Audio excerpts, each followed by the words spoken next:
कधी कधी साधं सोजवळ रूप पण किती छान वाटतं. छोटीशी वेणी, छोटीशी टिकली, एकदम सिंपल अशी साडी. आता कुठं चालले ते सांगते. आज आमच्या वाडीमध्ये यल्लमा देवीचा कार्यक्रम होता आणि ठरलेलंच आहे, वाडीमध्ये कार्यक्रम असले की सगळी गावकरी जेवायला तिथंच असतात. मग आम्ही जेवायला आणि देवाला पाया पडायला गेलेलो. थोडीशी बायकांची मिटिंग बसली, मस्त असा छानसा कार्यक्रम झाला. जेवायला थोडासा वेळ होता, त्यामुळे आलो मालईच्या घरी. तिथं तिच्या मांजरीने बरोबर मस्त असं खेळलो. जाऊबाईला जाता जाता भेटलो तर तिचे गुलाबी साडीने रारा रारा चाललेला. आता सवासणी जेवण इथं झालेलंच होतं नुकतंच आणि बाकीची मंडळी बसलेली. मस्त सारवायचं घर, त्याच्यावरती पत्रावळी, त्याच्यावरती द्रोण, शेक, भात, मटकीची भाजी आणि शिरा.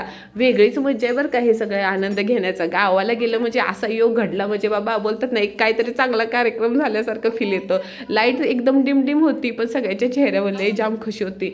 जेवून घरी जायचं होतं पण आमच्या रस्त्यात लाईटा नसल्यामुळे सगळेजण चिटकून चिटकून घाबरून घाबरून चालत होते. मोबाईलची लाईट लावलेली आणि विहिरीच्याच बाजूनं जायचं होतं. लय भ्या वाटत होतं.